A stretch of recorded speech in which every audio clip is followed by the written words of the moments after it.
in terms of my question, I think most people here believe that it's extremely important in everything that we're doing to speak our mind, to speak freely. That's why we're here. But in terms of practicality, there's a lot of things, again, in the way of our lives as students. You know, we have our GPA to look out for, a job prospective. So in terms of practicality, what are kind of maybe your tips and your perspective on the steps that students can take to kind of speak their mind while not sacrificing kind of their future perspectives? Well, I can tell you a couple of things that are very practical.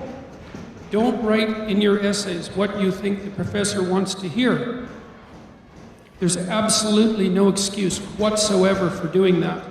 Now, first of all, most professors, even those who have descended into a state of ideological possession, let's say, most of them still have enough character to grade an essay that's well written properly.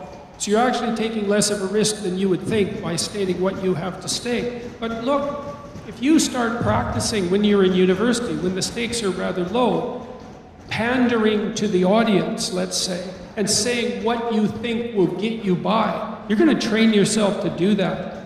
And what that means is you're going to train yourself in the falsification of your character. And your character is the only thing you have to guide you through life. You know, people dream of riches and they dream of luxury and all of that, but that's a thin defense against the harsh realities of the world. You have your character. And so what you do when you go to university is you learn to say what you think as clearly as you can, and to take the slings and arrows that come along with that. Not in an arrogant manner, right? Because like, what the hell do you know? You know, so you've got plenty to learn, but you want to formulate your thoughts carefully. You want to write what you think. Well, why? Because when you're writing, you're thinking. You're laying out the arguments that you're going to use to structure your existence in the world throughout your entire life. And if you start to twist and bend those for expedient reasons, you're going to warp your soul. And I mean, I could talk about that neurophysiologically if you want to. You know, you become what you practice. You automate what you practice. So if you automate expedient speech for the sake of short-term gain, then that's what you're going to produce. You're going to produce expedient speech for short-term gain. Well, God help you if you do that. Like, there is nothing that you will possibly do in your entire life that will serve you better than to get control of your voice in university. And obviously you do that by reading, right? You read great people. You do that by writing what you think. You stay true to yourself while you write what you think, and you take the risks and you gain the benefits that go along with that. You learn to stand up and speak and to listen carefully. And that makes you a negotiator of unparalleled power. And if you're a negotiator of unparalleled power, there's nothing in the world that won't open itself up to you. So that's what you're doing in university. And if you find professors who reject that, and there's fewer of them than you might think, then it's your sacred obligation to stand up for yourself against that. Because it's going to happen to you throughout your whole life, and you might as well start practicing how to do it right now. So that's how it looks to me. Yeah, there's an old saying that I write.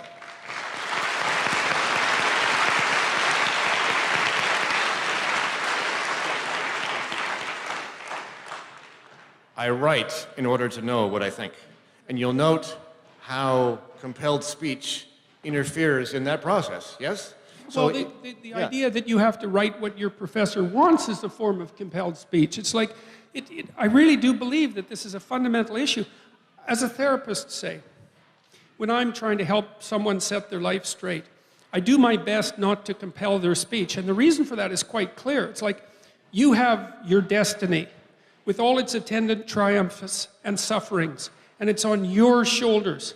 I don't want to tell you how to think. I don't want to tell you how to think because I do not know how you should think. You have to figure that out for yourself. And then you have to bear the responsibility for that. And you're a terribly arrogant fool if you dare to tell someone else how it is that they should conduct themselves through life. Now, I mean, having said that, well, obviously I say, well, you should tell the truth, or at least you shouldn't lie. But that's not a dictate of action, so to speak. It's a dictate of process. It's like, well, you shouldn't interfere with the mechanism that allows you to solve all the problems that you will face in your life.